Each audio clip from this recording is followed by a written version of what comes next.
मानव शरीर भगवान जीवात्मा को कभी कभी देते, अर्थात वो जीव विभिन्न योनियों से भटकता है संसार के आवागमन में, कभी पशु बनता है, कभी पक्षी, कभी स्वर्ग का देवता, और कभी कभी भगवान का विशेष अनुग्रह हो तो उसे मृत्यु लोक में मानव जन्म मिलता है।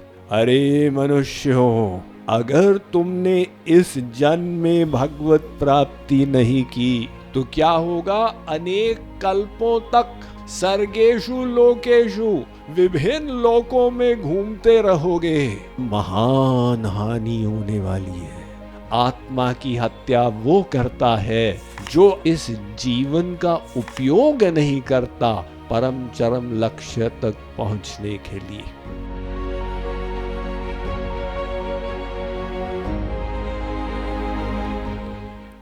हम सबको मानव देह मिला,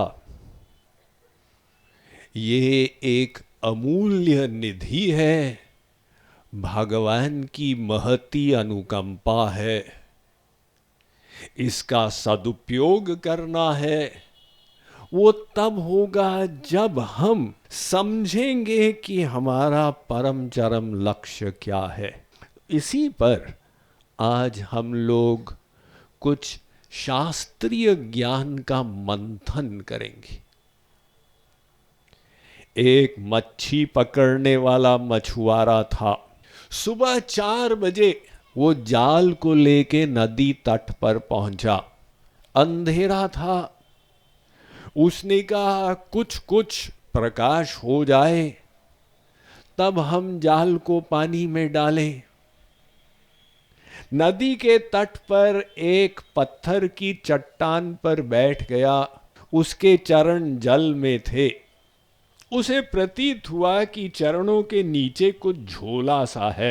हाथ डाल के उसे खींच लिया। अंधकार में पता तो चल नहीं रहा था ये क्या है। हाथ झोले में डाला, कुछ गोल गोल वस्तुएं वहां पर प्रतीत हुई। उसने एक चीज को निकाल के पानी में फेंका। वो जैसे पानी में गिरा, पत्थर पट करके आवाज आई। आवाज कर्ण प्रिय थी, उसे चस्का लग गया। दूसरे पत्थर को निकाला, उसे भी फेंक दिया। ऐसे टाइम पास उसने झोले में से 24 पत्थर पानी में डाल के उसकी आवाज का आस्वादन किया। अब 25वां अंतिम पत्थर उसके हाथ में था। कुछ कुछ उजाला हो चुका था। उसकी दृष्टि गई, मेरे हाथ में है क्या? और देखकर आश्चर्यचकित रह गया। उसके हाथ में एक अमूल्य हीरा था। मछुआरा अपने को कोसने लगा, भगवान ने मुझे 25 ऐसे हीरे दिए, अपने दुर्भाग्यवश मैंने 24 को पानी में फेंक दिया। मैं कैसा अभागा हूं। किंतु वो मछुआरा कुछ भाग्यशाली था, उसके हाथ एक हीरा तो लगा। हम सबको भगवान ने ऐसी संपत्ति दी है जो उन हीरों से भी मूल्यवान है, किंतु उसके महत्व को अगर हम नहीं समझेंगे तो मछुआरे से भी ज्यादा अभागे हम हो जाएंगे। वो निधि क्या है? मानव शरीर। इसके लिए वेद का केनोपनिषद कहता है, इह चेदवेदीदथ सत्यमस्ति न चेदिहा वेदीन महती विनष्टि। अरे मनुष्यों, हे मानव देह को पाकर जल्दी से जल्दी अपने परम चरम लक्ष्य को प्राप्त करो, वरना महान हानि होने वाली है। ऐसा वेद किसको कह रहा है? मानव देहधारी को, हम सबको।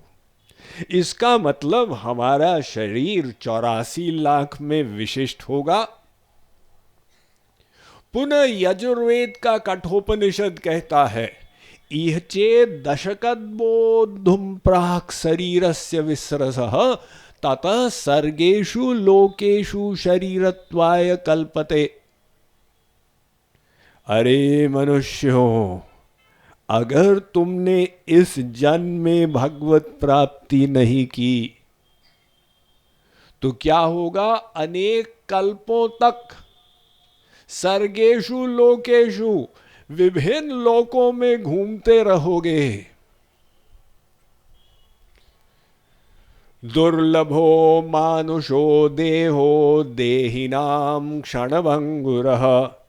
वेद व्यास ने भागवत में लिखा है कि ये मानव शरीर भगवान जीवात्मा को कभी कभी देते, अर्थात वो जीव विभिन्न योनियों से भटकता है संसार के आवागमन में। कभी पशु बनता है, कभी पक्षी, कभी स्वर्ग का देवता, और कभी कभी भगवान का विशेष अनुग्रह हो तो उसे मृत्यु लोक में मानव जन्म मिलता है। कब हुंक करी करुणा नर देही देत ईस बिनु हेतु सनेही, रामायण भी कहती है। जगत गुरु शंकराचार्य ने इतनी जोरदार बात कह दी। उन्होंने कहा कि भगवान की 3 कृपाएं सबसे इंपॉर्टेंट है किंतु दुर्लभ है। दुर्लभम त्रयमेवैतद्दैवानुग्रह कारकम मनुष्यत्वम मुमुक्षुत्वम महापुरुष संभवः। कौन सी है ये 3 कृपाएं इतनी इंपॉर्टेंट? नंबर 1, मानव देह का मिलना। केवल 8 अरब जीवों को ये मानव देह मिला। अब आप कहें 8 अरब, अरे साहब हमारा भारतवर्ष तो जनसंख्या से परेशान है। अब 140 करोड़ लोग हो गए और आप कहते हैं केवल 8 अरब विश्व में। इसीलिए क्योंकि 8 अरब जीव आपको 1 फुट बाय 1 फुट के गड्ढे में मिल जाएंगे। आप जो दही खाते हैं वो दही की कटोरी को आप खुर्दबीन लगा के देखें तो रेंगते हुए कीड़े मिलेंगे 8 अरब के बराबर। सोचिए पूरे विश्व में कितने जीव होंगे, उनमें से किसी किसी को ये सौभाग्य मिला जो हम सबको मिला। और फिर अगर किसी का जन्म भारतवर्ष में हुआ तब तो बात ही क्या है। आपका सौभाग्य, आप इस देश में पैदा हुए जहां जन्म लेते समय भी भगवान का नाम लिया जाता है और मरते समय भी राम नाम लिया जाता है। हम सबको तत्व ज्ञान श्रवण करने का अवसर मिल जाता है। इसलिए सूक्ति सुधाकर में कहा गया, गायन्ति देवा किल गीतकानि धन्यास्तु ये भारत भूमि भागे। जिन जीवों को भारतवर्ष में जन्म मिला उनके सौभाग्य की सराहना करते हुए देवता लोग गीत गाते। तो शंकराचार्य ने कहा ये पहली कृपा जो यहां पर सब पर हो गई, मानव देह का मिलना। अब दूसरी कृपा अपेक्षित है। ये क्या है? मुमुक्षुत्वम। मुमुक्षुत्वम माने भूख, भगवान की भूख।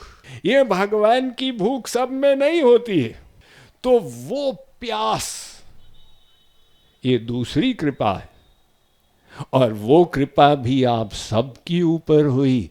इसीलिए तो आप अपने घर का सुख, टीवी मोबाइल का मनोरंजन त्याग कर ये प्रवचन का श्रवण करने आए।